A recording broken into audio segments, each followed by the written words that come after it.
इस वीडियो में आप सभी का स्वागत है। आज के वीडियो में हम लोग टाटा स्मॉल कैप फंड के बारे में जानेंगे कि इस फंड ने कैसा परफॉर्म किया है और मैं इसके बेंचमार्क निफ्टी 250 TRI से कंपेयर करके आपको दिखाऊंगा कि इसने कैसा परफॉर्म किया है, ताकि आपको एक अच्छा आइडिया लग सके कि यह फंड आपके लिए है या नहीं। तो आप वीडियो में बने रहे। दोस्तों, टाटा स्मॉल कैप फंड के बारे में जानने से पहले आपको जानना ज़रूरी है कि स्मॉल कैप फंड होता क्या है। तो देखिए, स्मॉल कैप फंड ऐसा फंड होता है जो उन कंपनियों के स्टॉक्स में पैसा इन्वेस्ट करता है जिनका मार्केट कैप 250 से नीचे होता है और वहाँ पे काफ़ी ज़्यादा रिस्क होता है। इसीलिए कहा जाता है कि आपको सोच समझ कर ही अपने टोटल पैसे का केवल 10% पैसा ही स्मॉल कैप फंड में इन्वेस्ट करना चाहिए। अब चलिए हम लोग टाटा स्मॉल कैप फंड के बारे में जानें कि इस फंड का पैसा किन किन अलग अलग सेक्टरों में इन्वेस्टेड है। तो कैपिटल गुड्स में 19.48% पैसे इन्वेस्टेड है और कैपिटल गुड्स में वैसी चीज़ें आती है जो एक कंपनी को चलाने में मदद करती है, जैसे कि कंपनी में लगी बड़ी बड़ी मशीनें और कई तरह के इक्विपमेंट। तो ये सारी चीज़ें कैपिटल गुड्स में आती है।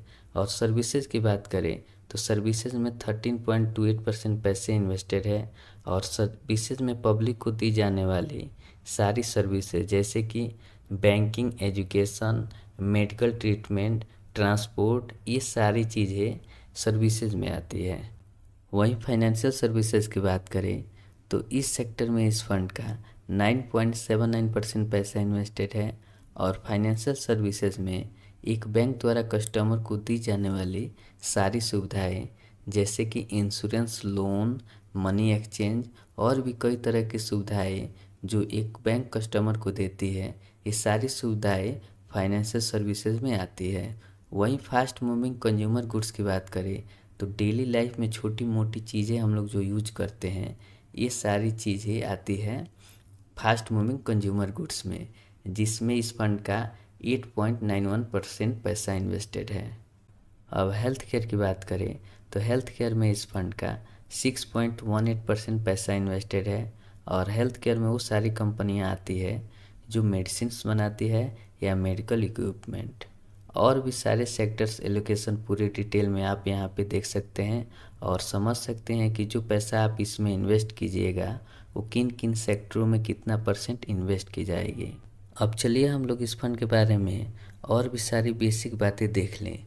तो देखिए, यह फंड 12 नवंबर 2018 को लॉन्च किया गया था और अभी इस टाइम 2 फंड मैनेजर हैं, जिसमें से एक हैं चंद्र प्रकाश पटियार जी, जिन्होंने अक्टूबर 2018 को इस फंड को ज्वाइन किया है और दूसरे फंड मैनेजर हैं सतीश चंद्र मिश्रा जी, जिन्होंने नवंबर 2019 को इस फंड को ज्वाइन किया है।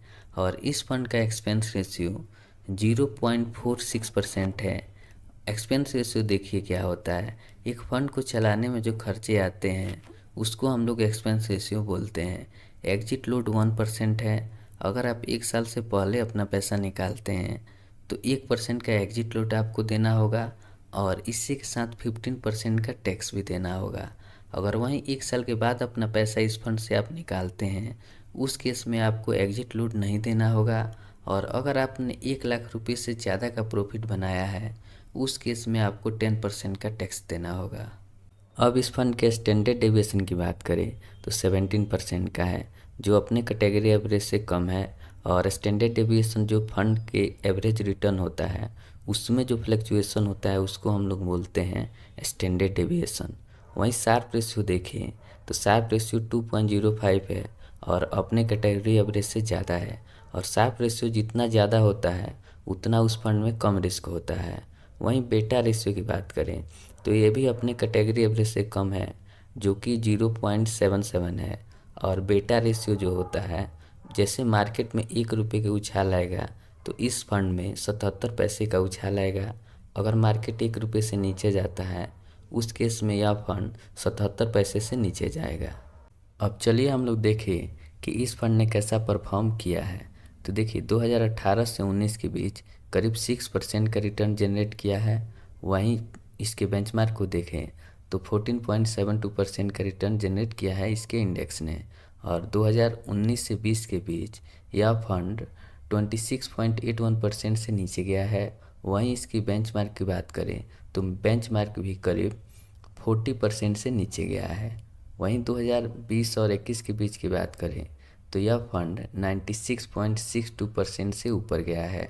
वहीं इसकी बेंचमार्क की बात करें तो 118.68% से यह भी ऊपर गया है। वहीं 2021 से 22 की बात करें तो 33.95% से ऊपर गया है यह फंड, और वहीं इसकी बेंचमार्क की बात करें तो 37% से ऊपर गया है। और वहीं 2022 और 23 की बेच की बात करें तो 14.7% से यह फंड ऊपर गया है, और इसकी बेंचमार्क इंडेक्स की बात करें तो -6% से नीचे गया है। तो ऐसे आप ईयर वाइज देख सकते हैं। अब चलिए इसको हम लोग समराइज करते हैं। इस फंड ने पिछले 1 सालों में 14.7% का रिटर्न जनरेट किया है। वहीं इसकी बेंचमार्क की बात करें तो -6% से नीचे गया है। वहीं पिछले 3 सालों में इस फंड ने 44.56% का रिटर्न दिया है, और वहीं इसकी बेंचमार्क को देखें तो 41.21% का रिटर्न दिया है इसके बेंचमार्क ने। वहीं पिछले 5 सालों की बात करें तो यह फंड 2018 में लॉन्च हुआ था, तो अभी उसका डिटेल नहीं दिया गया है। वहीं यह फंड जब से लॉन्च हुआ तब से अभी तक की बात करें तो 21.42% का रिटर्न दिया है इस फंड ने, और वहीं इसकी बेंचमार्क की बात करें तो 13.83% का रिटर्न दिया है इसके बेंचमार्क ने। तो दोस्तों, इस फंड की जितने भी ज़रूरी चीज़ें थी मैंने आपके साथ शेयर कर दिया। तो अगर आप चाहते हैं इसमें इन्वेस्ट करना तो एक बात का ध्यान रखें कि यह एक स्मॉल कैप फंड है और इसमें काफ़ी ज़्यादा रिस्क होते हैं।